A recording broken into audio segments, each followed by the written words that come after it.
once everyone. Well, we don't need to record quite yet, really. Right. To kind of give an outline here, I'm just going to talk for a few minutes just to lay out a couple of some different principles. We're going to look at a couple of cases in small groups, take a little break, and then come back and particularly talk about the importance of boundaries and the impact of the pandemic and stress and loneliness and isolation on boundaries, which seems really relevant at this time in our life together. So as we get started, I want to make sure that you know where your chat button is at the bottom of the page, and we're going to use that for a couple of questions. I'm just going to invite you to throw things out into the chat button, and I'll just name them as I see them so that we can kind of set the table as we get started this morning. But I'd like to begin with a word of prayer too. Will you join me in prayer? Oh, holy and gracious God, we give you thanks for your presence in our lives and for the privilege of serving your people and being active in this world in your name's sake. We pray that this time together might renew our sense of this holiness and the sacredness of these relationships, and might help us understand ways that we can continue to bring the best of who we are to this world that needs it. Bless this time, for we offer it to you in your holy name. Amen. Amen. So the fact of the matter is that we all have a lot of boundaries. We have boundaries in all aspects of our life. And I would just like, and they serve us very well. And so using the chat button, I'd just like us to put out a whole variety of places in our lives that we have boundaries that serve us well. Where are boundaries that serve us well? With family relationships,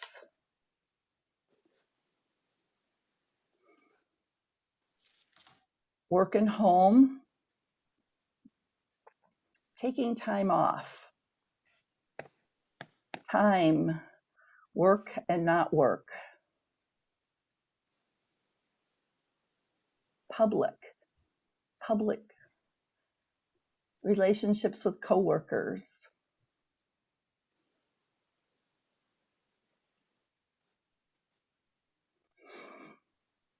I'm also thinking of some that are very I want to say mundane, like fences. I think of our fence in the backyard, and just last night, my husband and I were having a conversation about the weeds from our neighbors' yards invading my flower garden, and the lack of a good fence is creating some tension. For some people, simple things. My cat keeps climbing on my lap. Hey, you might see mine too before the end of the meeting. He comes in for hugs periodically. Things like plates. There are people who just eat easily off of other people's plates, and other people who like, keep your hands away from my food. This is mine. We have. It might be how we store stuff in our bathrooms. It might be the fact that we give our children deadlines or curfews. These are all the kinds of boundaries that the kinds of fences that make good neighbors, that make clear expectations, and they serve us well, which is good. The problem is when those boundaries start getting crossed, as I said, with my neighbor's weeds. So as you think about your life in the church in ordinary times, we're going to talk about pandemic times in a few minutes, but in ordinary times, where have you observed or experienced boundaries being crossed. And again, I'm going to ask you to use the chat function to name places that you have seen boundaries crossed or experienced that. Working from home, many of us worked primarily from a professional place, and now we're home, and it's harder to draw those lines sometimes. What else?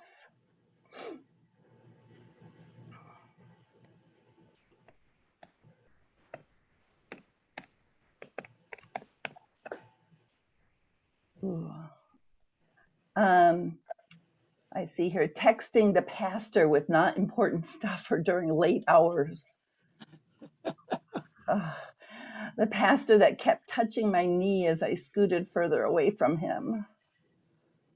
All days are on. It's hard to not have a day. It's hard to have a day off. Huggers and non-huggers, even social distance and non-social distancing it is for some people a boundary. Went out shopping with personal space. Masking versus not masking. I got a text on Christmas Day about something that was happening in January. And I'm so sorry. Mm-hmm.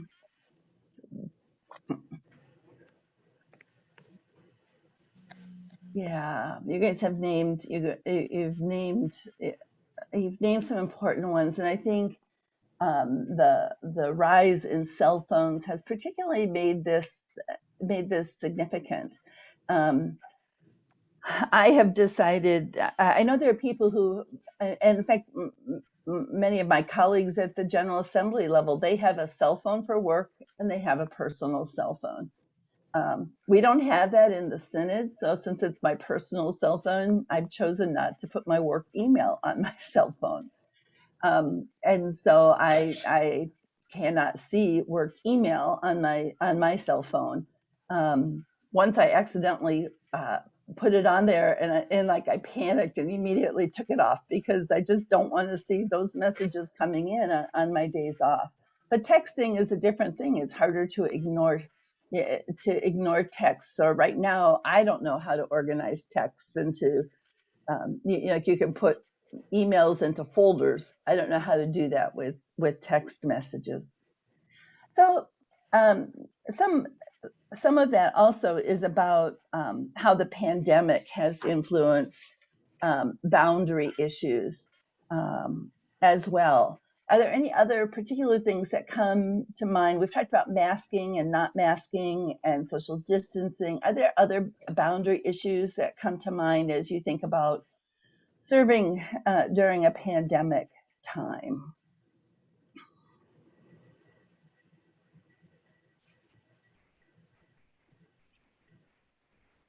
Vaccinated or not vaccinated? Mm-hmm.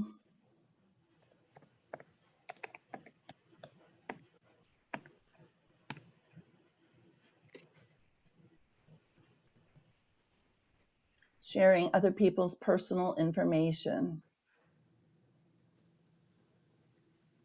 Pushing limits on facility use. The assumption that I share your fears. We're going to talk. We're going to spend some time after our break, really looking at some of these issues. Oh, Tom says zooming and spotting personal things in other people's backgrounds. Yeah, for better or for worse, right? On the one hand, it makes it, it's kind of a personal, becomes a little more personal, like when my cat will some point jump up and shroud me. But yeah, there's just other stuff. It used to be a boundary between our home and our workplace that just isn't there. That just isn't there anymore. I'm going to share my screen here. I have a little couple of slides to share on a PowerPoint, and so let me get to where we are. I've done this. So healthy boundaries. How do healthy boundaries contribute to good ministry?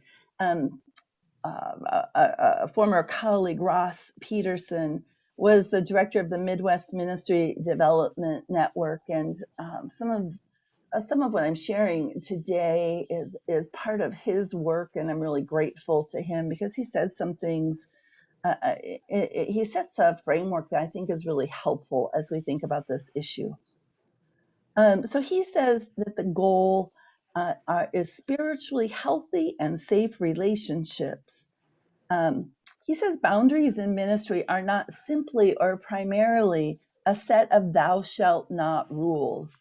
Well, they remind us to avoid egregious missteps such as sexual misconduct. They are primarily designed to help pastors connect to people in a manner which is spiritually healthy and safe. Pastors are frequently invited, consciously or not, into the sacred spaces in others' lives. In these spaces and at these times, people are in a highly vulnerable state. So what the pastor says or does can be extremely impactful. Perhaps because pastors so often experience the limits to our power and our lack of status, we very frequently underestimate how much spiritual and psychological power we have and the privilege with others that accords us. The playing field between pastor and parishioner is never level. Boundaries remind us of this fact and lift up a cardinal principle of pastoral ethics. A boundary violation occurs when a pastor places our needs above those of the parishioner. In particular, I've adapted 5 warning signals. One example is if the pastor is being taken care of, perhaps in an inappropriate way by a parishioner, and it could a lot of the stuff starts out rather innocently, but can build. It reminds me. Are you familiar with the metaphor of how do you boil a frog? You know that you don't put it right in the hot water, it will jump out. You put it in cold water and then slowly turn up the temperature. And this is one of those things that it may not necessarily have been inappropriate at the very beginning, but it becomes that. Another is where a parishioner is placed in a double bind in which he or she feels trapped and without a good option. This could be something such as the pastor asking for a loan, a personal loan of a parishioner. So on the one hand, you're part of a Christian community and this person is your pastor and you have money, but it complicates the relationship and it puts you in a double bind. And other double binds could be such things as someone is in a position of authority over his or her siblings or over his or her children, and which comes first in those relationships. Another warning signal, and again, these are warning signals like, okay, the yellow light is starting to flash, and that's what we want to be aware of. Information about the interaction is being kept secret from people who have a right to know. I remember in one of my early congregations, early in my ministry, that 2 elders would meet at church an hour or 2 before the meeting that they had, and their family members thought that they were going there to do work, but they were just going there to meet each other, and that was a secret that ultimately came out. Another warning signal is making excuses or lying or dismissing concerns. Someone comes to you with a concern, and you say, "Oh, they're going through a hard time," rather than saying, "Is there something here that I need to think more deeply about?" It could be not referring someone and we'll see a case like that here in just a minute or so, or double stories. Again, from personal experience, working with someone who would tell the staff one thing and tell the personnel committee another thing. And it was only when the staff got together with the personnel committee that we realized that there were all these double stories at play, and it was harmful to everyone. But that was what was happening. Um, and then finally, another warning signal is the lack of self-care.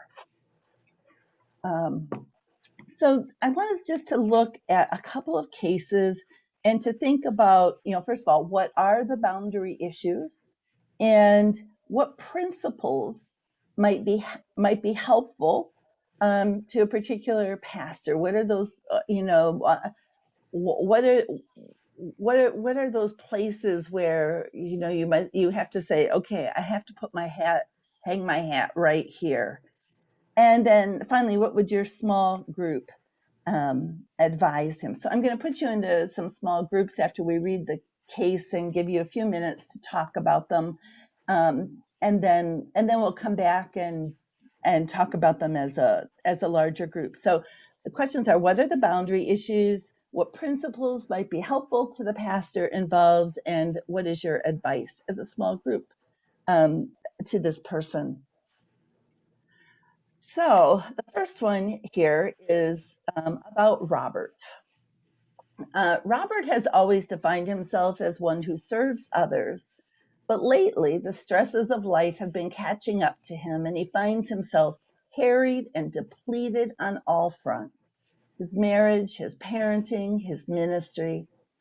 I'm always there for others. Is anyone there for me? He asks himself.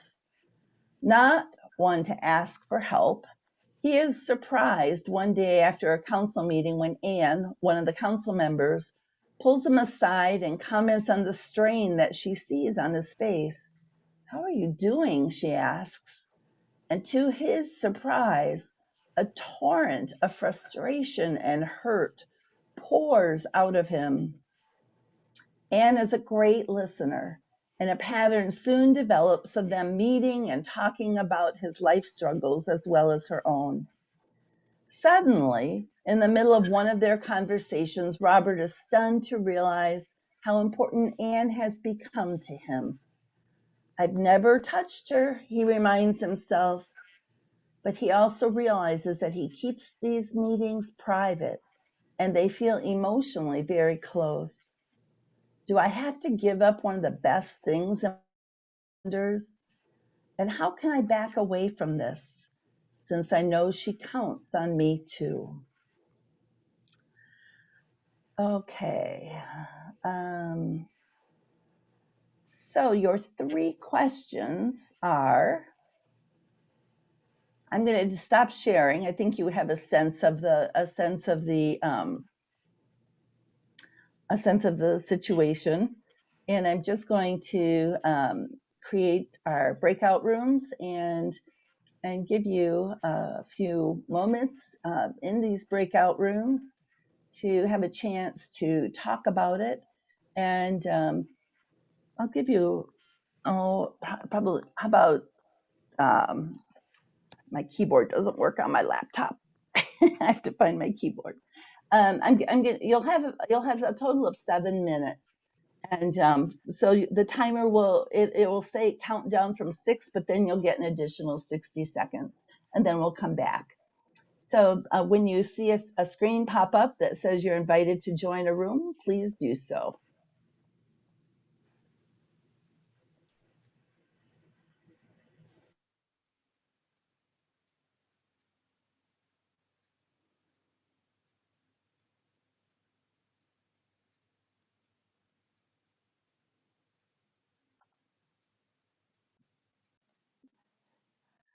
As we come back to share, just want to ask Sally a question that I didn't see in the chat and thought maybe you could answer them. So this question was asked about the recording that we're making. Is it going to be on the public page for the presbytery, or is it going to be accessible only to the pastors?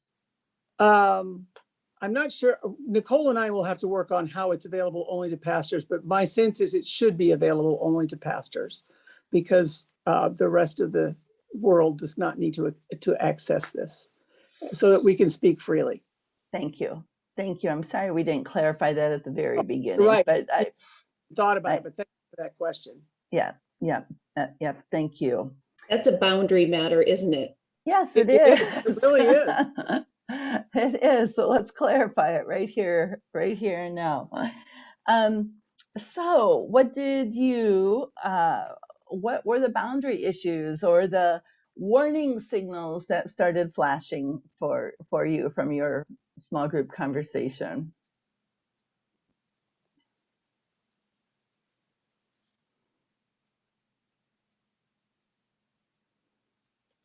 Are we speaking this or putting it in chat?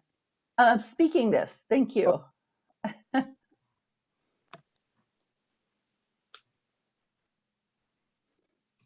Okay, we're not all that humble. He's identifying himself primarily as a primary caregiver.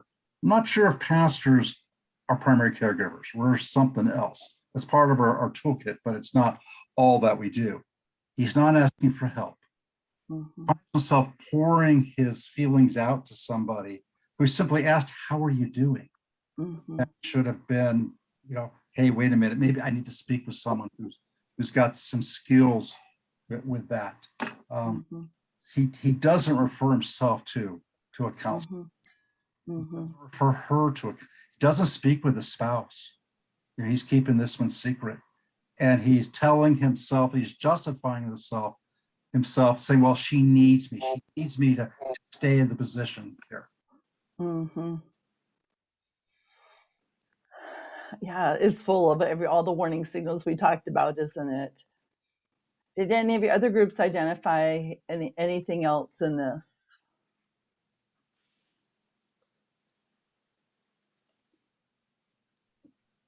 We chatted about how there is indeed such a thing as a trusted elder in the congregation, and sometimes you do have frank conversations with a trusted elder, but this was not the case.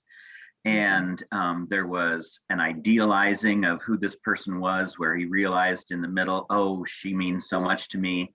And that's really how affairs happen, is oh, this person is so much prettier than my spouse, or smarter, or whatever.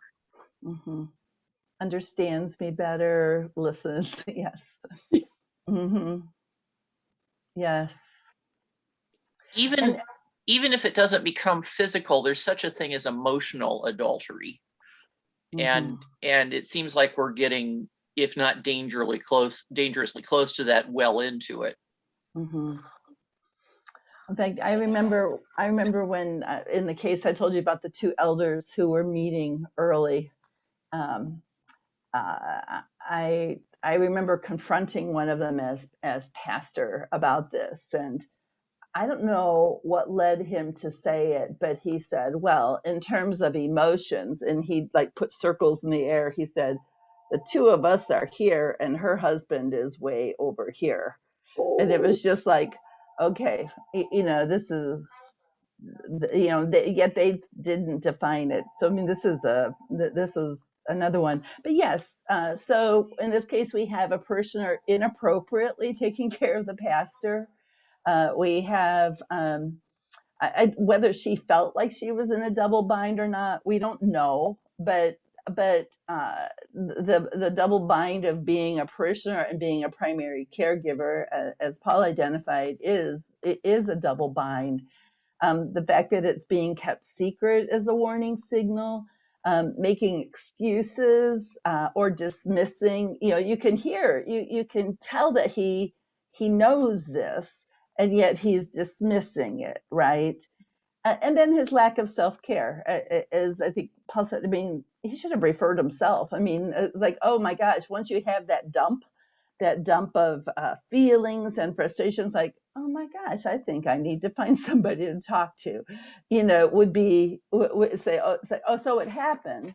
And as Dwight said, there may be a trusted elder. I know a lot of personnel committees have a liaison, to the pastor, that there is somebody that you can process things with. But again, even there, to be careful about these warning signals. What about these warning signals? Anyone else have anything to say about Robert? What's your advice to him?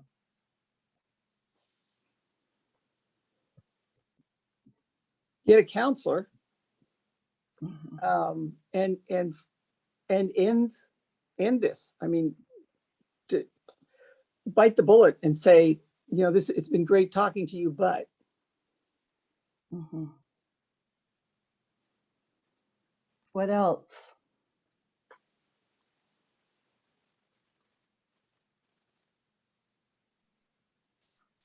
Talk to your spouse.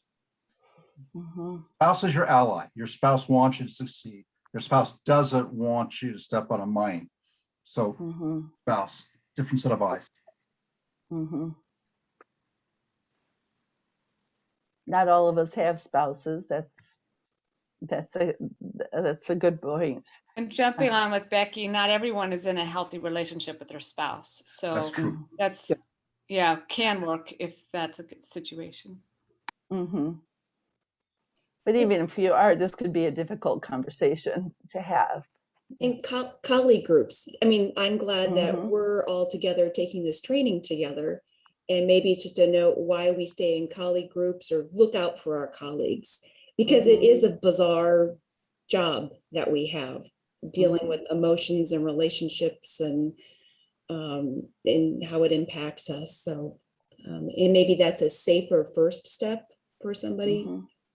Mm-hmm. And people who would probably have a great deal of empathy for some of the frustrations that you and experiences that you have. Um, so let's do one more. We'll do one more case, and I'm going to share my screen again. And see if I can move it to the next page. There we go. Pastor Elaine has been counseling a parishioner, David, for a year. Although she is not professionally trained in counseling, she has a knack for it, and people readily open up to her. David is professionally accomplished and appears to be a confident, successful man. However, over time, Elaine has come to see how disturbed he is and that he frequently bends the truth or tells outright lies. Now a conflict has seized the church, and David is a key player. He is making accusations about Elaine and other staff, while plausible, are known to Elaine to be false. But David makes a good case, and people are taking him seriously. Elaine is in a quandary.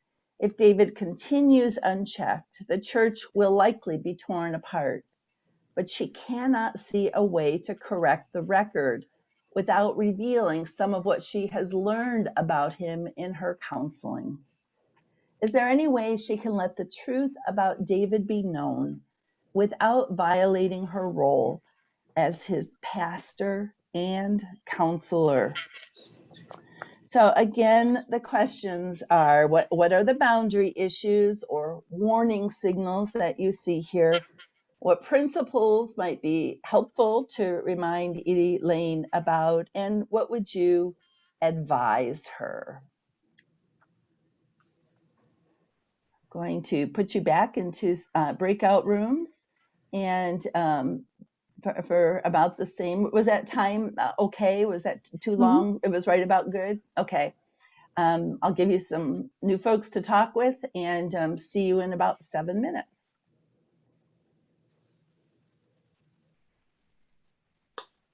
Okay, wait.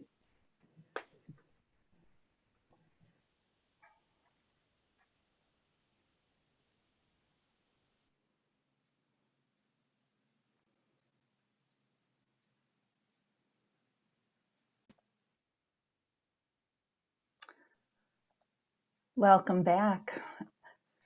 So for Pastor Elaine, what are you seeing as the boundary issues? What are the warning signs that you see in this particular case with Elaine and David, her parishioner?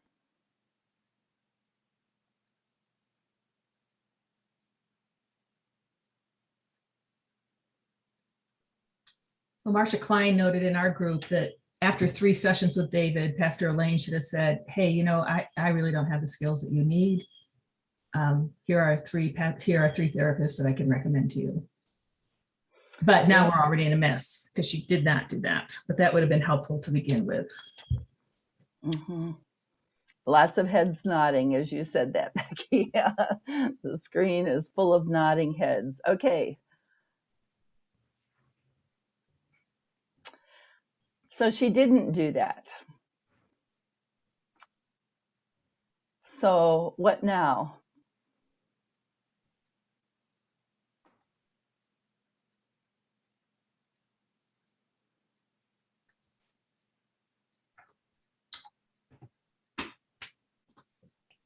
This is a tougher one than the first one. Yeah, it is. I guess this case just concerns me that David could have some very deep psychological, social problems. I'm not a psychiatrist, but is he on the manipulator? Sociopathic is a little too strong a term, but I am very concerned that someone could go from being in a counseling relationship with a pastor to a smear campaign publicly in a church. I just think that's a terrible, very violating.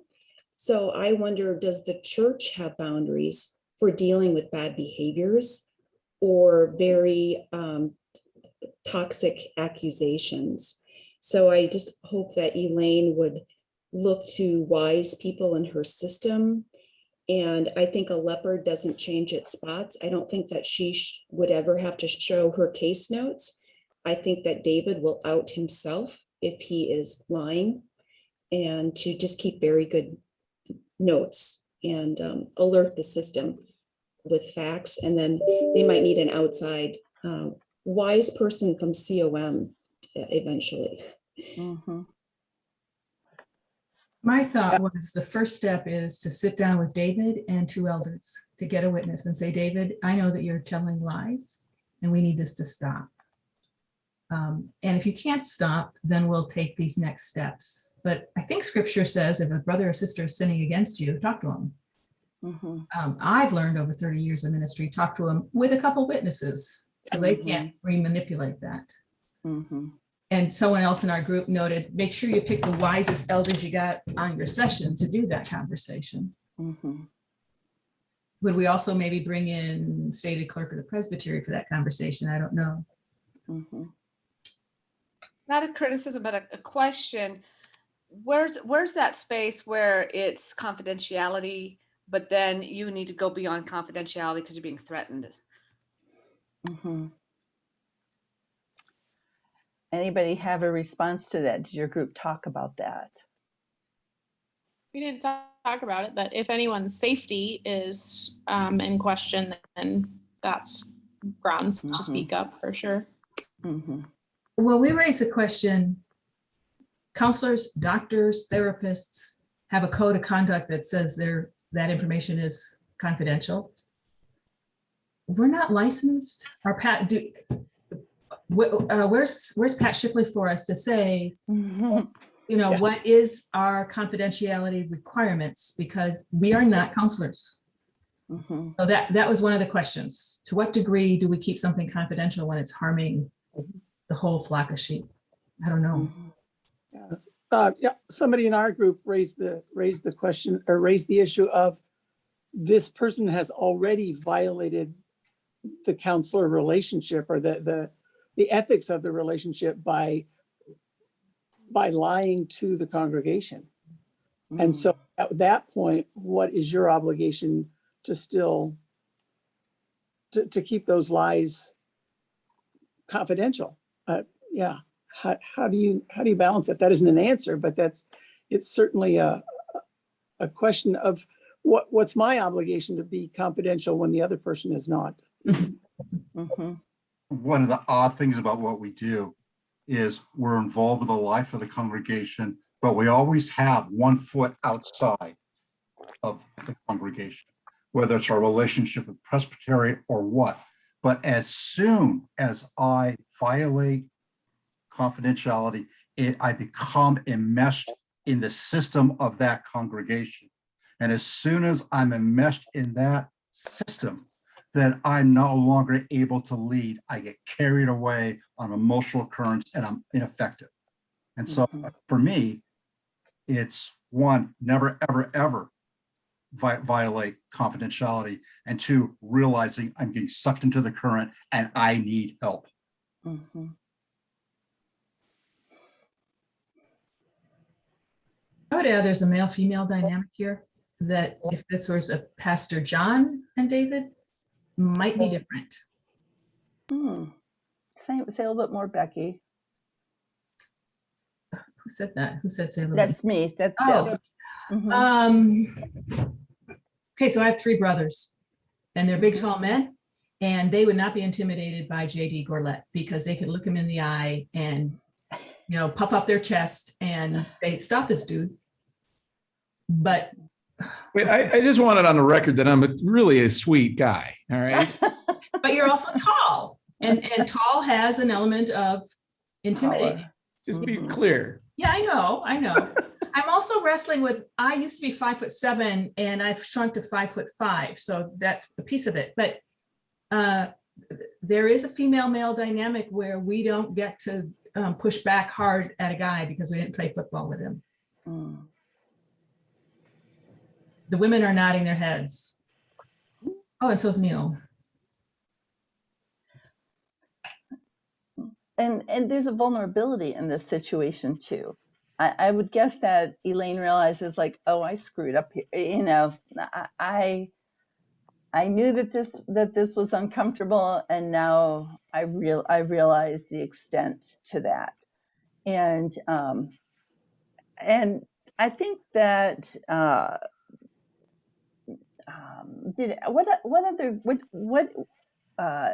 did other small groups advise her? So we've heard that Becky's group said take 2 elders and bring him in for a conversation, bring the wisest elders you have. What were some other, what did some of your other groups say? Yeah, one of the things that I love what Becky said about that, because that's a front end thing, I think.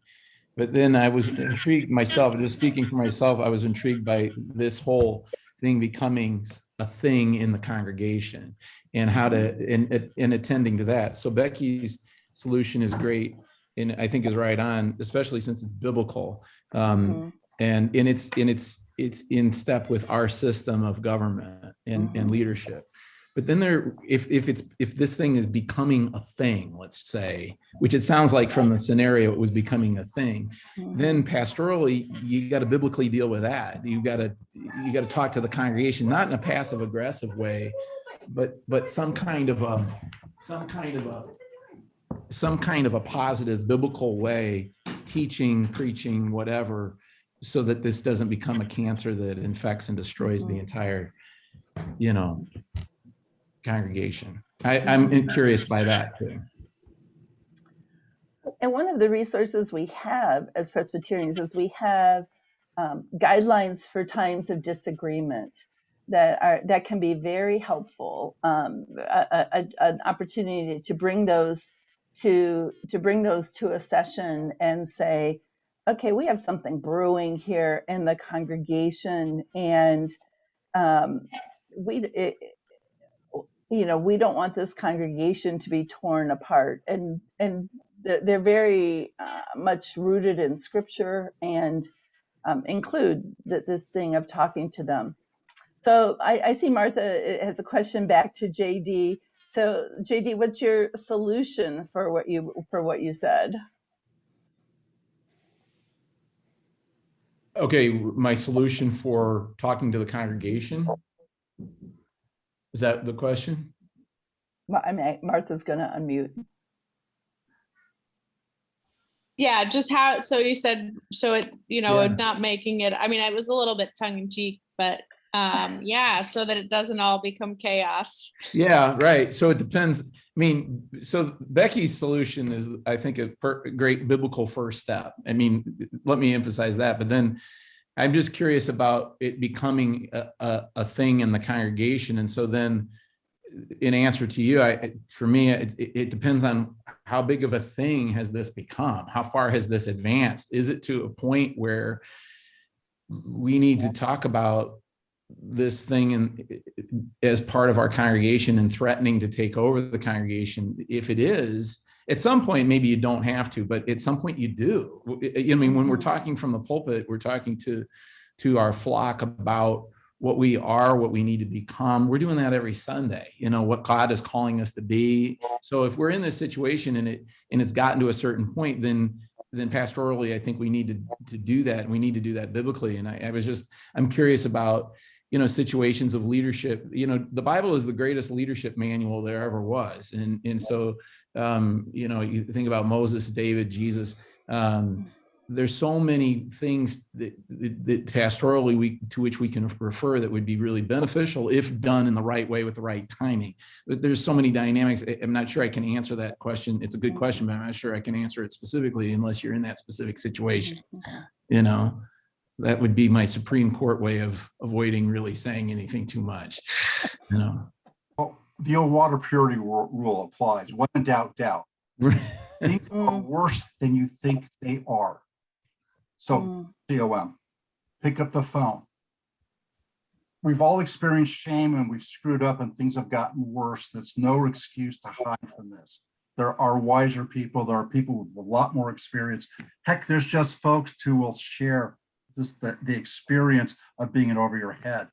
But connectional system, let's use the connectional system to our benefit.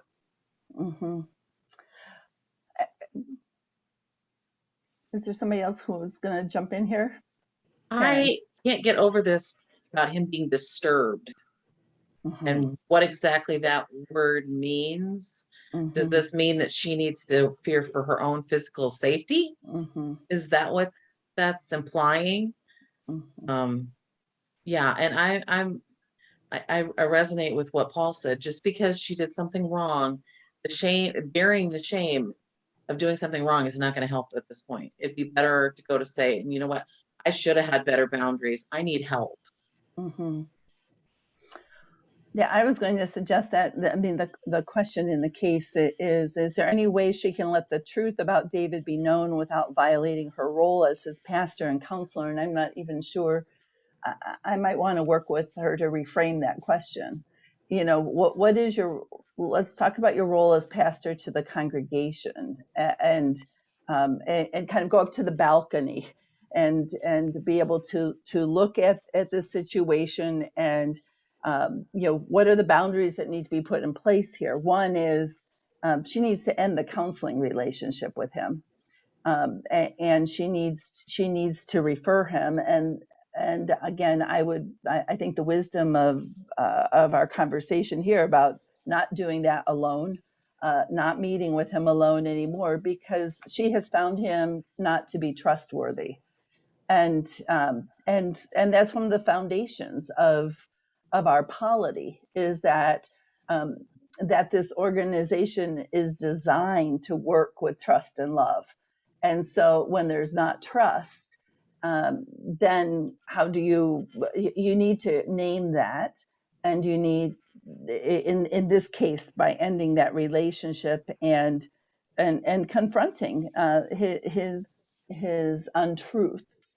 But then, what have I learned? We all make mistakes, and the key is whether we learn from them.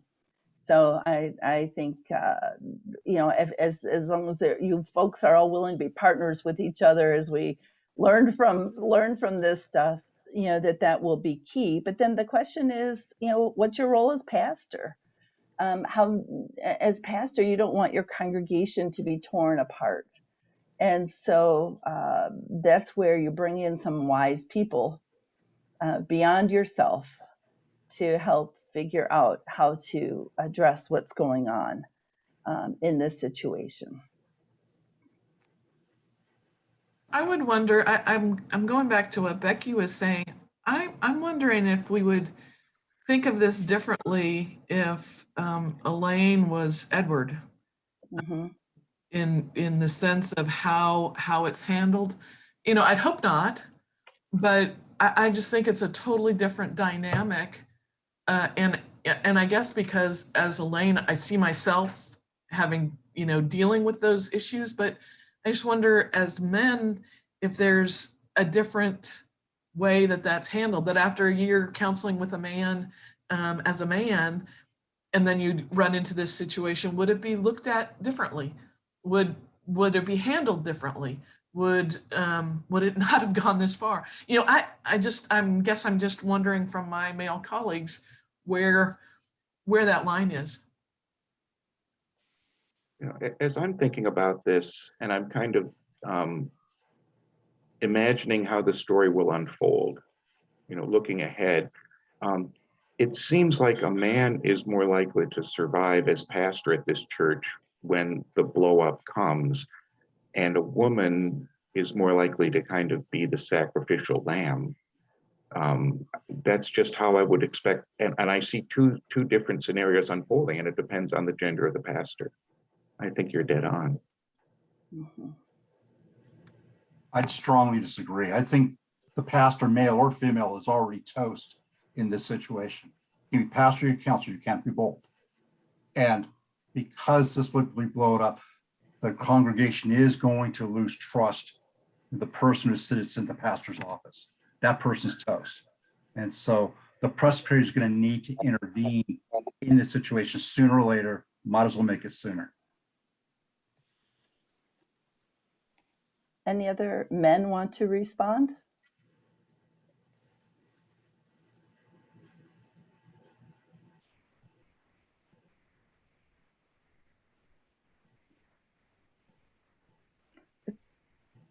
I think there's a dynamic here that's been identified that especially is a good dynamic for, if a colleague comes to you to recognize, are these male, female, are these gender issues at play? Are they age? Are there, what are the components to this particular situation? And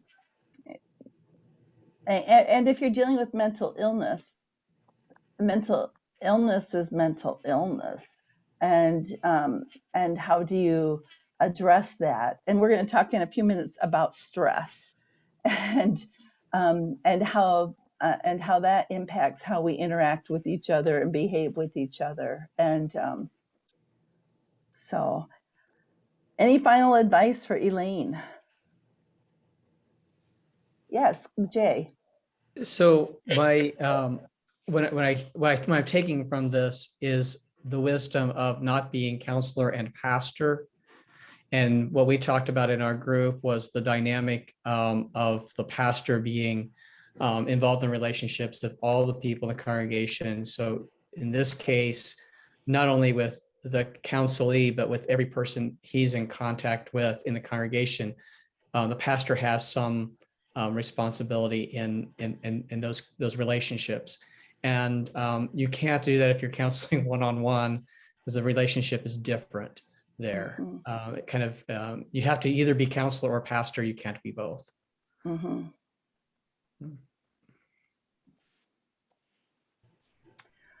And one of my questions with this situation, it is, granted that should have, I think she was probably flattered by how well it was going, don't you? I mean, we can get sucked into that. That's just very human. That they enjoy talking to us. We're making a difference. We're helping them think through some things. But if she was not if she was not being authentic along the way, like confronting lying when she heard it, it's going to make this a more difficult situation. If it's going to have to be going back and saying, but you lied about this or you lied about that. So it speaks to the difficulty and yet the helpfulness of that authenticity in our relationships, and self-awareness. self-awareness is absolutely key when it comes to boundary issues. So let's take a brief break, maybe about 5 minutes, and we will come back. And I want to specifically talk a bit about some of the issues that make boundaries even more difficult. So see you in about 5 minutes.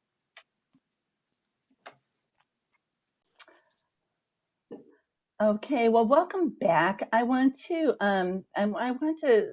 take a few moments to put some thoughts out here that I hope will you will find helpful as you think about your own levels of stress, especially in this I want to say post-COVID time, but in this pandemic time in which we are living.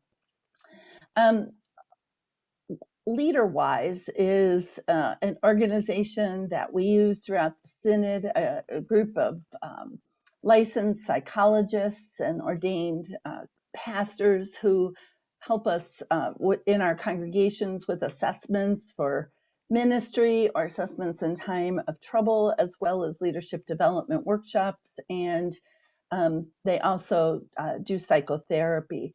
I've used them a lot as keynote speakers for events, and I always learn from them. And there are a couple of key lessons I've learned with regard to boundaries. They have found in their work, and it's now over 50 years that they've been a partner in ministry with the Synod and our presbyteries, that the number one reason that boundaries are crossed is stress. That the stress of being a pastor, and you add in isolation and loneliness, can be a time of real vulnerability in terms of boundaries. And this was before we ever entered a pandemic, that they were saying these things. So I wanted just to take a couple minutes to talk about stress. I want to talk about what I've learned from LeaderWise and from the psychologists in this time of pandemic. And I also want to share something about the reality of decision fatigue. Then we'll kind of pull things together. So first of all, stress is not just negative. It's an important part of our growth. If we don't have, it's like a rubber band. If there's no stress, it just lays there. But when there's a little bit of stress, it does its job, and it helps us. It can help us grow. It's just a matter of too much is not good, but it's important. If we don't have stress in our life, we could get really stuck in a rut, stuck in ways of doing things. We could become real advocates of the status quo. So I just need to make that comment.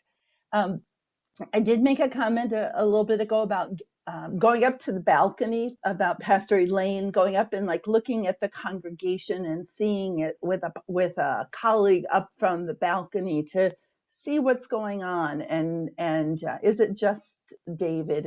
Are there others? How do we what is really going on in this system? In adaptive leadership, one of the components of leadership is controlling the temperature, so that stress is not too much, but it's also there's also no stress.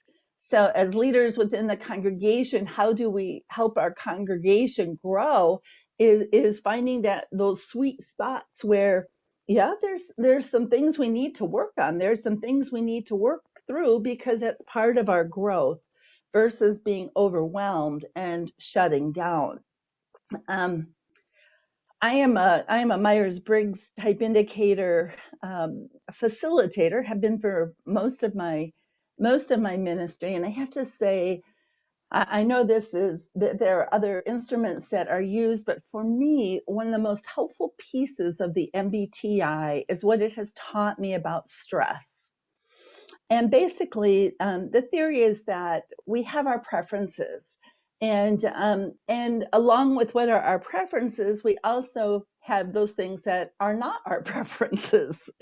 And with Myers-Briggs, you get 4 letters, and then you have the other 4 letters that are not a part of your preference, and they're ordered in different ways depending upon whether you're an introvert or an extrovert, and that's a whole separate seminar. But what's important here is that in times of stress, we move, according to the theory from MBTI and Carl Jung, we move out of our strengths and into our shadows. And this is not just true for us as pastors. This is also true for our congregation members. I remember the first church that I was in. I was an associate pastor in a large congregation, and my colleague, another associate pastor, there were times he was a really easygoing, laid-back, fun guy with deep passion for pastoral care. And then there would be these times when he would be like, we need to get a policy written down on this. They're not doing it right. They need to do da da da da da da da da. And I'm like, whoa, where did this person come from? And what I learned was, and this is literally in my own mind, this is one of those hangers in my closet. I said, this is stress speaking. This is not him working out of his strengths. This is him being so stressed out that he is living in his shadow, which is usually comes out like there's a right and there's a wrong. Or this is just the way it has to be. There's different ways that this comes out. But one of the key things also is that people who are introverted become very extroverted under stress. And people who are extroverted clam up under stress. And it becomes a way of recognizing what I learned in that first situation, and I have found it to be true throughout the years, is that when stress is speaking, something is really important and has to be dealt with. I mean, it's an imperative. And when stress is not speaking, the person could care less about that which emerged when stress was speaking. And so I think that this has been very helpful to me to recognize, okay, this isn't who they usually are, and to recognize that this is probably stress speaking.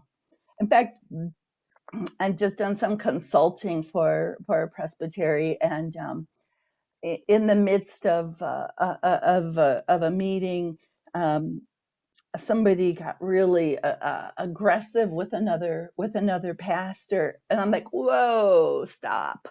And made sure that I was like mediating right there in the middle of this meeting.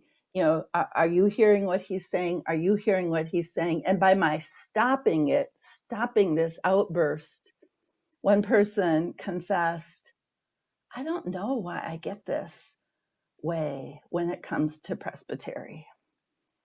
And it was one of those moments of insight that when people in this particular setting, as they were going to a meeting, as they were getting ready for something, even getting on a Zoom, like their stress just was building up until by the time they got there, they had already left their strengths behind, and they were present there with their shadows. So I think that for me as a pastor too, as you know your parishioners, your congregation members, that there are going to be times when you're going to say, this is out of character. And it may just be a need, not so much to address whatever they are about, but it may be that opportunity to ask, how are you doing? And maybe make some referrals for wholeness, for wellness, for self-care because of the stress.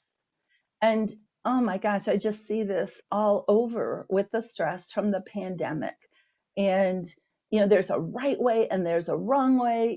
If you don't get vaccinated, you should be fired. Or, it's all around us. And stress is speaking, and recognizing that I find it helpful. I've now reached a point where I can recognize when I'm moving from my strengths. Like I have little stages, and like I end up going on a shopping spree, which usually I'm not much of a shopper, but it's like then I'm into my sensing, and I'm into seeing things and smelling things and touching things, and it's like, okay, there's some stress going on here, and I can reduce the stress and not end up with bags that I never open here at home. Any questions on that?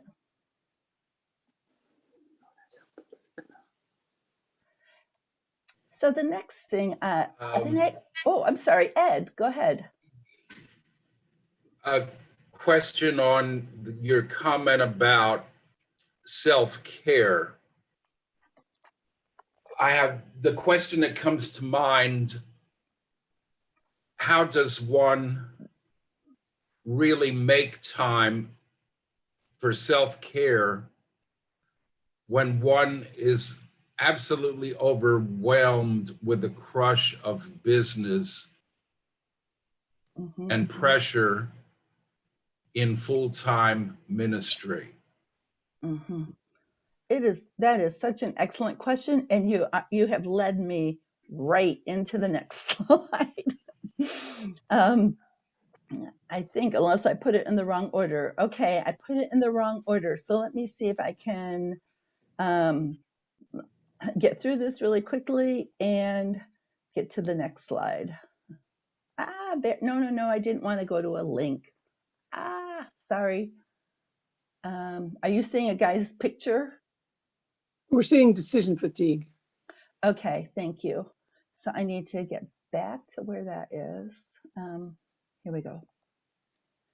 Okay, so self-care. One of the things that I have learned from LeaderWise is that they take time every week, sometimes every day, to touch base with each other. And within the world of psychology, colleagues and self-care are built into their system. And I thought, oh my gosh, how many times have I tried to do this on my own, thinking this is my job, not this is our job. But if they have a client that they're working with, and it's like they will go to each other and say, this is what I'm hearing. I might be missing something. Can you help me with this situation? And it is just a part of the culture that we don't have as much. So I came across this article from the APA, the American Psychological Association, and they put this out as an article on self-care for psychologists during the COVID outbreak. Of course, it was a year ago, and who knew that we would still have some of this going on. But I thought, okay, these were the standards within that field, and I think we can learn from them. So one of the top one that they have is to prioritize. So what do we feel like we need to do? What are our personal priorities? What can be delegated or what can be postponed? And it's important that in this schedule that you prioritize self-care. One psychologist says, in stressful times, self-care can seem frivolous or selfish, but committing to self-care will preserve your ability to rise to the challenge of this time. So within the world of psychology, they are saying we have to prioritize self-care. The next one is pivot if necessary. And in this case, they're partly talking about research, and if they can't access people, that their research might grind to a halt. But we understand pivoting if necessary. Pivoting was necessary in terms of how we do worship, how we do meetings, how we do pastoral care. We have pivoted. The thing is, I'm not sure so much if we put things on a back burner or if they're all on the front burner, which is blazing hot. And that's part of what they say here is if we can't do it, work on, push some pans to the back burner and bring others to the front, and just recognize that that's the way it is. There's a lot of grace. There's a lot of grace in this.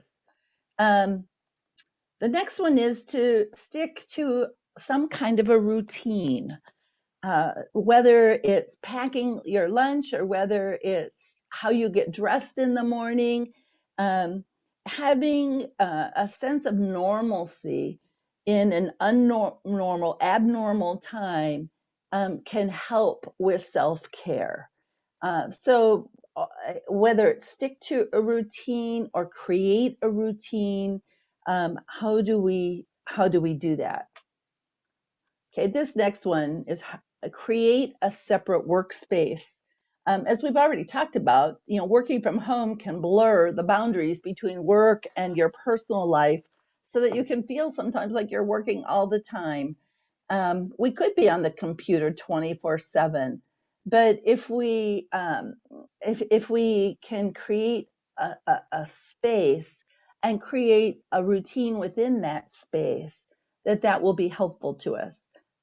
When I hit the end of my workday, I shut the computer. I do not use this computer for anything in the evenings if I don't have evening meetings. It's part of that routine, but it's part of a separation, because I happen to be working off my dining room table, which is not a separate workspace, but it has windows, and that's important to my mental health in this time. So I create the separateness by closing that lid and not being tempted to reopen it.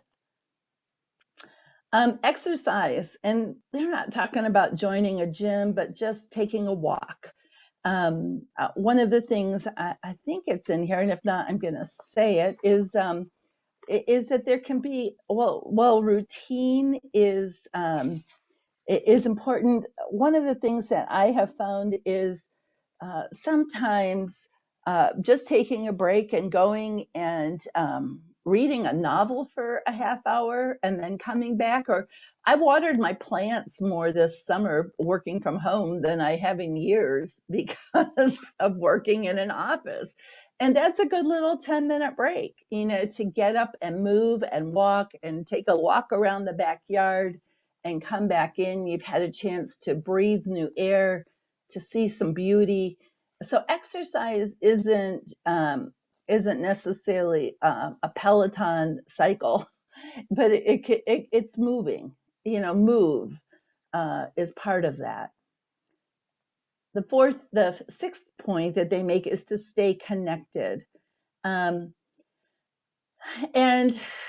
we have Google burnout. But we also have found, some families have found that Google is a wonderful way to see each other when we aren't able to travel to see each other. But how do we stay connected so that we can see each other and laugh with each other and talk with each other? There are places that are finding a deeper sense of community by new ways of connecting with each other. Limit news consumption. Checking the news or social media constantly or having it on background. Remember, this is the American Psychological Association is saying this.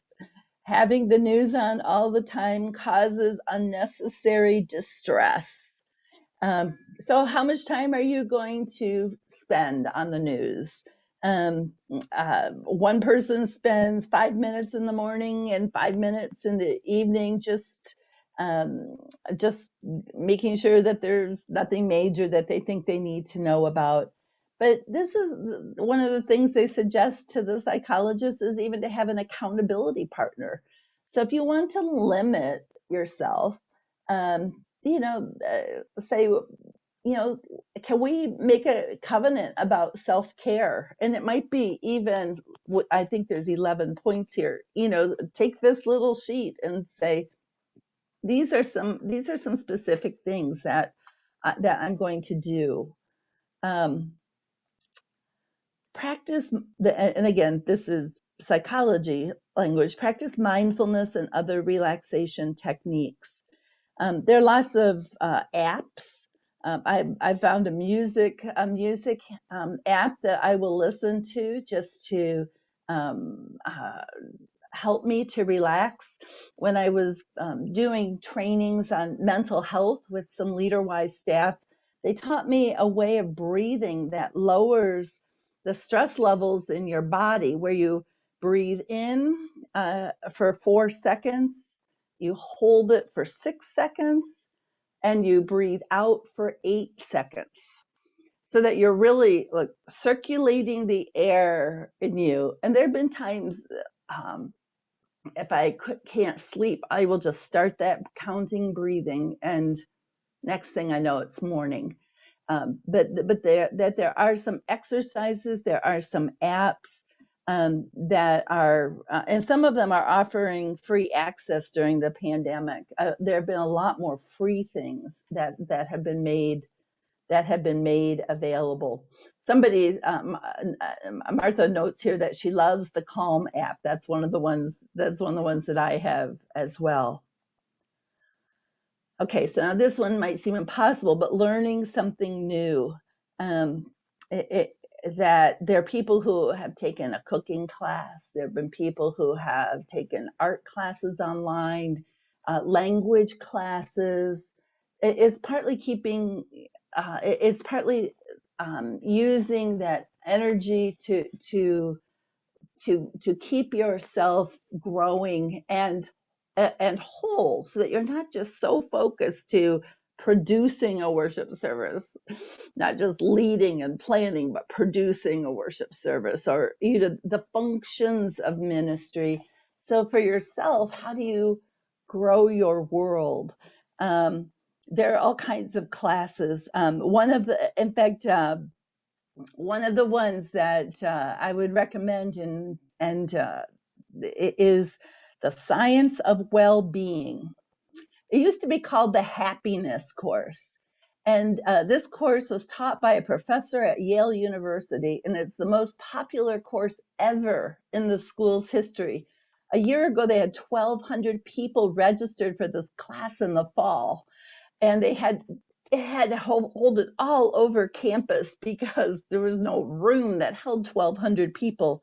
But it's now all available online, and it's really a series of practices and spiritual practices that they are teaching 19, 20, 21, 22-year-olds about finding that place of peace and happiness.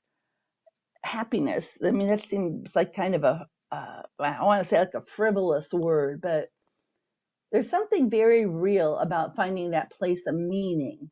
And so that's a possibility. The science of well-being is actually mentioned here by the APA as a class.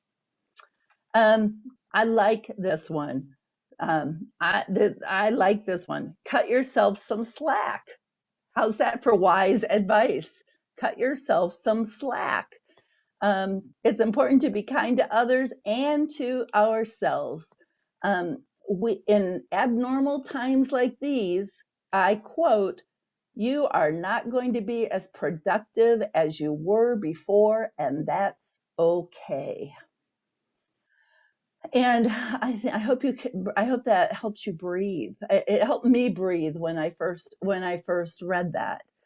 And so it may be that I don't sit here at my computer for a nonstop 8 to 10 hours every day, but I do go out and water my plants. When my cat needs to snuggle, I can't type. And so I have taken to just pausing and enjoying that snuggle and breathing and using it as a prayer time apart from being productive, being productive, being productive. So cut yourself some slack. If you need a nap, take a nap. If you need a walk, take a walk. We live in exceptional times, and I think there's wisdom. I think there's wisdom here in this report. And then we've already talked about this, but it's really nice to know here to check in with colleagues. And we might check in with them because of our own needs, but we might just check in with them because they might be struggling. And if they know that you're struggling, there's a sense of being normal. You know that this is just is the way it is right now. There's not enough. I love this quote. This is from a psychologist. There is not enough yoga in the world to deal with the magnitude of what we're coping with right now. How's that for a quote? There's not enough yoga in the world to deal with this magnitude. We have to think flexibly about self-care. And it's not just taking care of ourselves, but it's taking care of others and our colleagues in particular. So I've learned a lot from my colleagues at LeaderWise in particular, but I thought, why not learn from those whose focus is mental health about what to do during COVID because of stress. And we need to address it because it is the source of almost every boundary violation that happens. So I will send this. I will send this list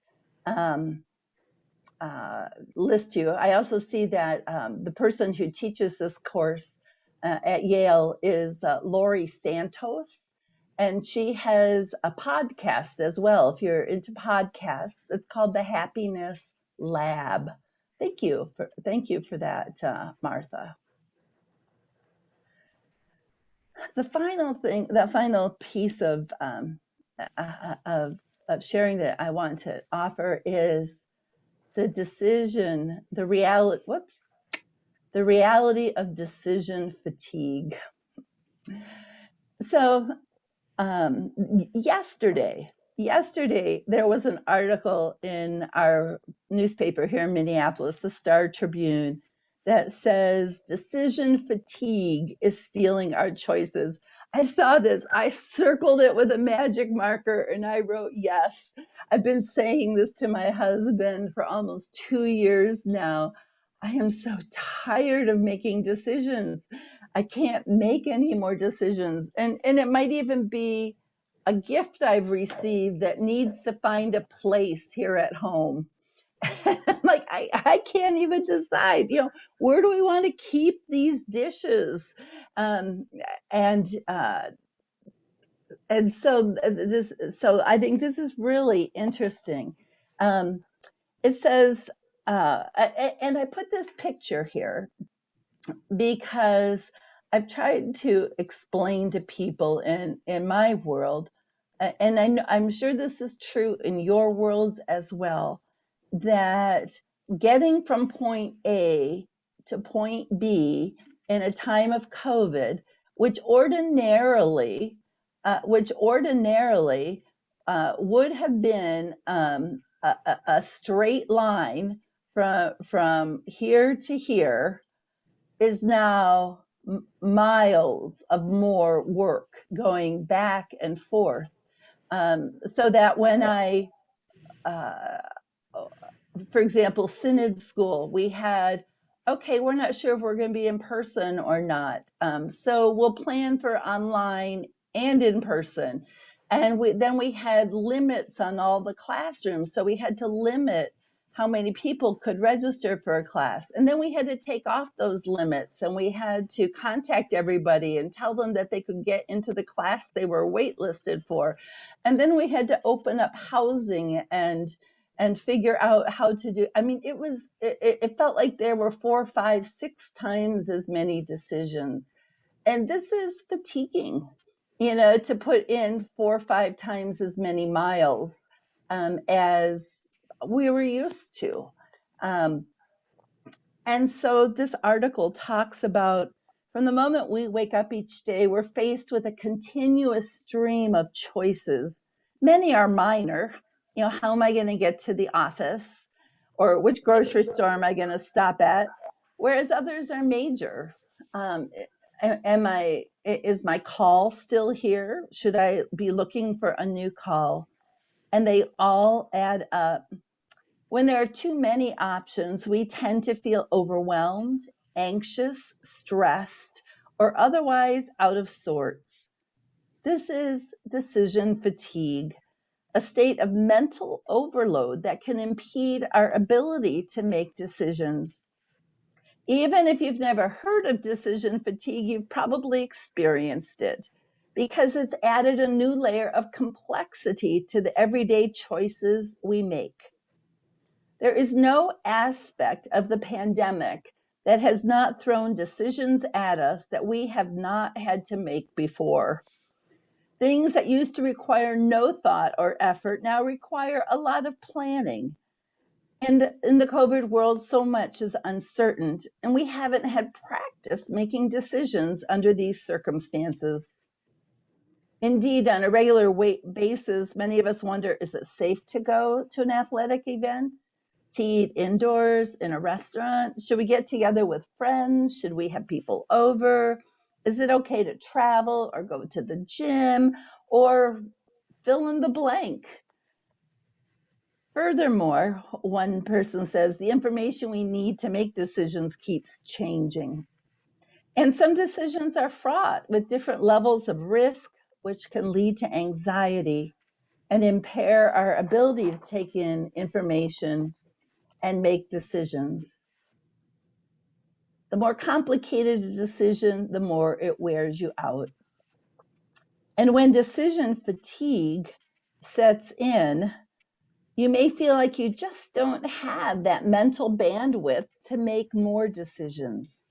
One of the consequences of this can be depleted self-control, causing you to avoid making certain choices or to just go with the default option or to make ones that don't necessarily line up with what's really important to you, but you're just tired.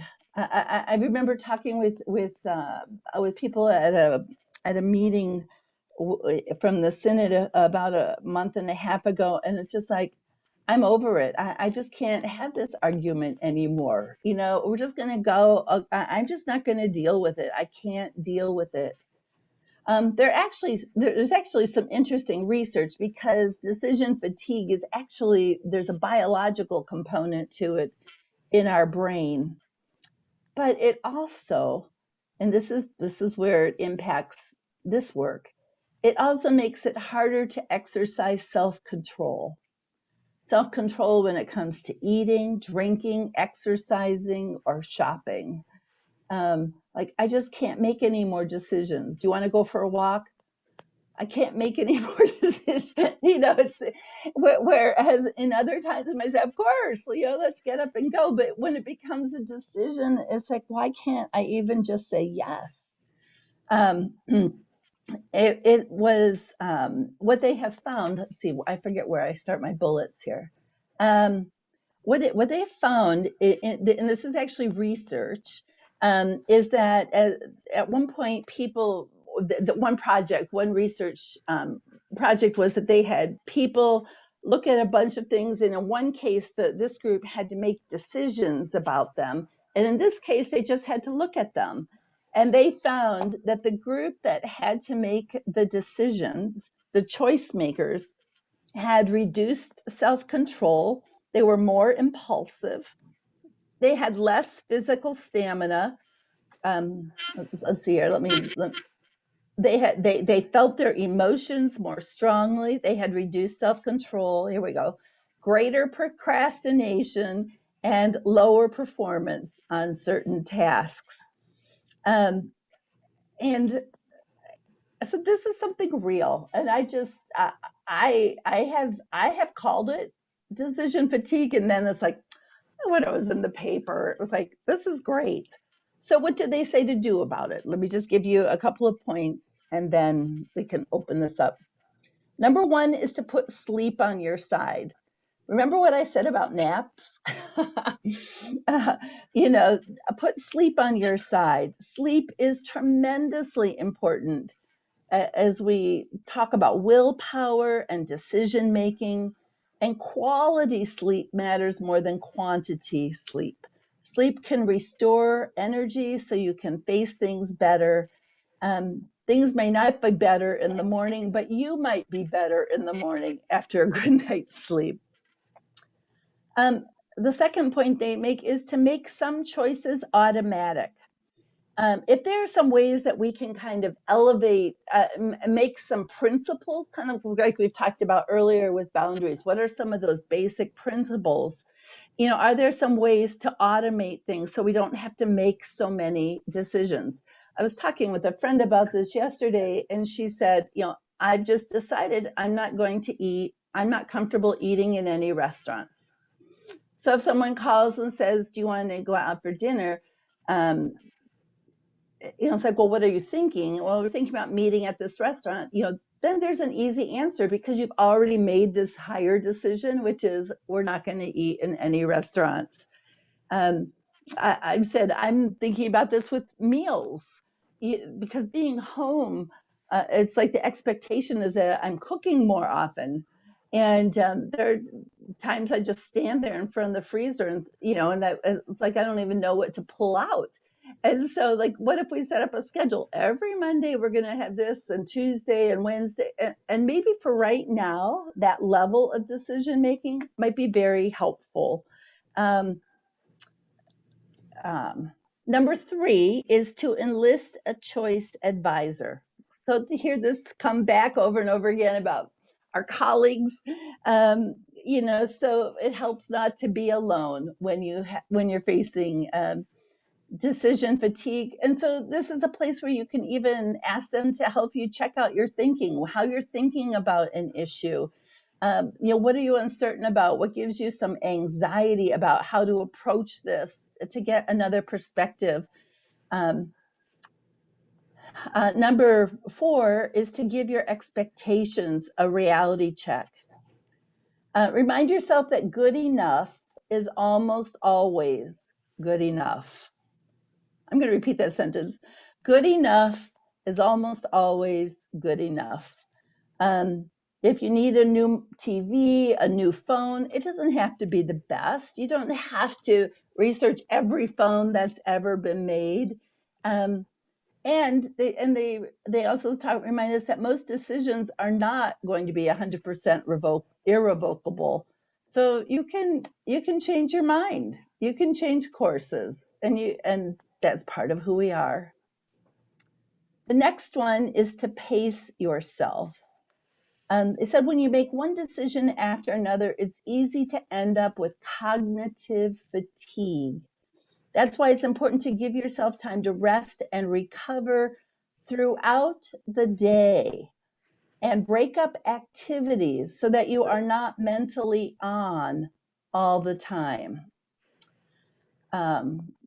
So I haven't told my office this, but lunchtime, I am not sitting here at my computer when I'm working at home. I am sitting in a lazy boy. I am reading a novel. I am doing something that uses my mind in a different way for that half hour rather than eating here in front of my computer.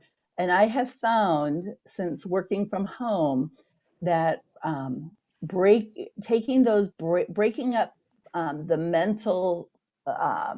mental focus has been very helpful. And finally, tune in to what you are feeling. If things that wouldn't normally faze you start bothering you, recognize that might be a sign that you're not really in the right place to make a major decision. It could be stress speaking. And so this is just something to watch out for. It's part of self-awareness. And again, it's one of those things. I have to go back through these bullets here. Back in my early days of ministry, Roy Oswald of the Alban Institute would lead us in an exercise of looking at who are the people outside of your congregation, outside of your family, and who are not pastors, who are your good friends. Brene Brown says, where can you be authentic? If you trade in your authenticity for being liked, you may experience anxiety, depression, addiction, rage, blame, resentment, and inexplicable grief. And so, if you have this, where can you express this? One of the things I want to make sure that you know about, and I know that your presbytery has them too, is I can't.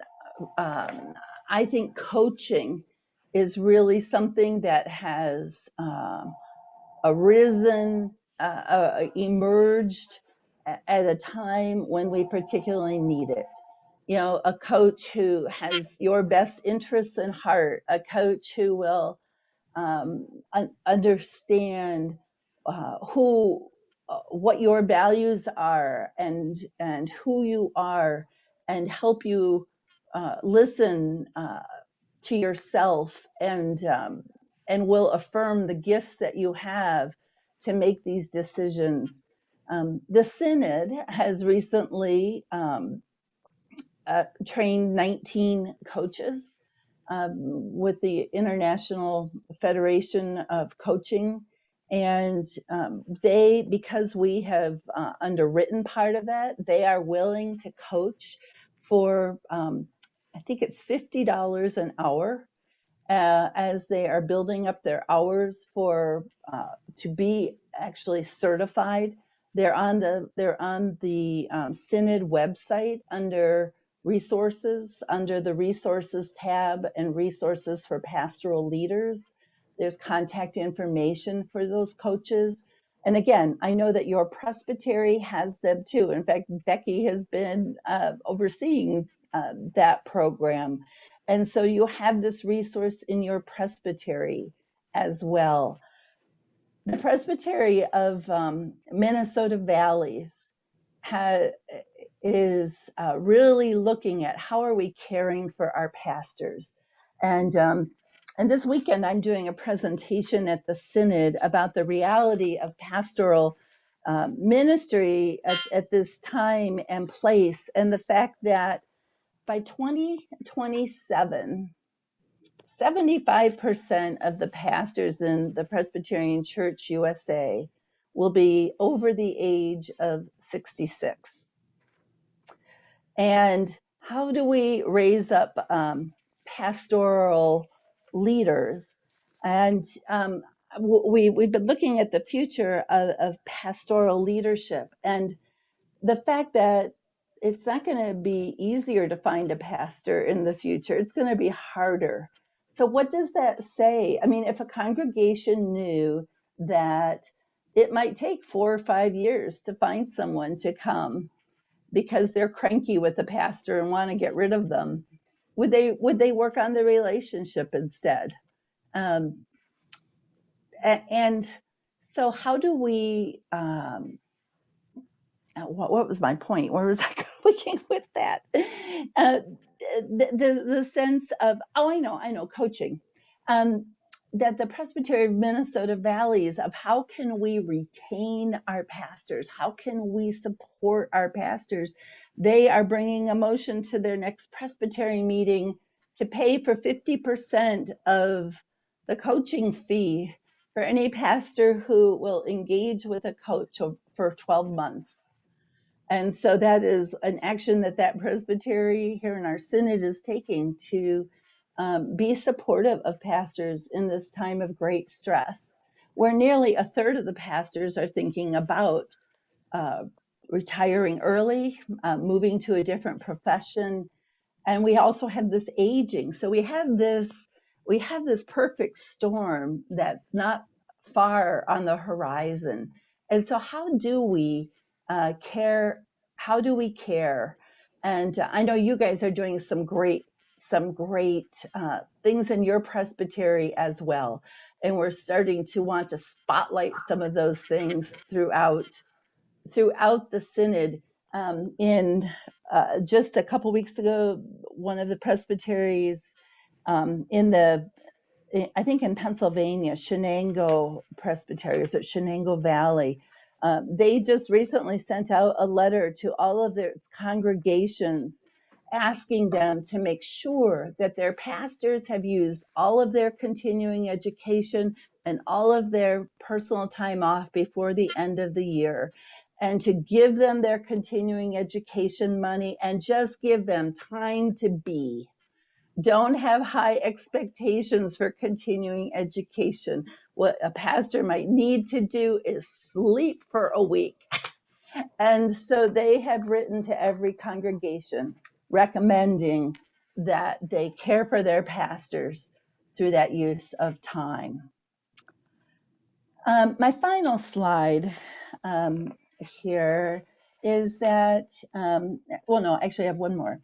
By maintaining awareness of our boundaries, the pastor and the congregational member are both free to enter a sacred space of spiritual connection with safety. The pastor is aware of our own needs and are able to mentally set those needs aside in order to attend to the spiritual journey of the congregation member. We know, we can be present as pastor when the boundaries are clear, and that congregational member it does not feel controlled or beholden to the pastor, but is able to bring their authentic self without fear or negative consequences. And so these things are all interconnected. The importance of self-awareness, of the sacredness of this space, of having places where we can have our needs met outside of the congregation, as well as how we manage our stress. I want to close this part, and then if there are comments, we could take them. Clarissa Pinkola Estes. She's best known for a book called Running with Wolves. She says this: "My friends, do not lose heart. We were made for these times. Ours is not the task of fixing the entire world all at once, but of stretching out to mend the part of the world that is within our reach. Any small, calm thing that one soul can do to help another soul, to assist some portion of this poor, suffering world, will help immensely. It is not given to us to know which acts or by whom will cause the critical mass to tip toward an enduring good. One of the most calming, powerful actions you can do to intervene in a stormy world is to stand up and show your soul. Soul on deck shines like gold in dark times. The light of the soul throws sparks. It can send up flares, build signal fires, cause proper matters to catch fire. To display the lantern of the soul in shadowy times like these, to be fierce and to show mercy toward others. Both are acts of immense bravery and greatest necessity. Struggling souls catch light from other souls who are fully lit and willing to show it. If you would help to calm the tumult, this is one of the strongest things you can do. So I just wanted to close with that because these are tough times, and it speaks to me about why these boundaries are so important in these tough times, because our congregations and the world needs our souls to be in their best possible shape as we help others move through these times. So any questions or comments? That's what I have for you today. I'd like to make the comment that I was approaching this seminar as something good that we need to do, but I am just totally blown away with how good and helpful all of this information has been for self-care. It's been a total blessing for me and a real shot in the arm. So thanks. You are most welcome, Ed.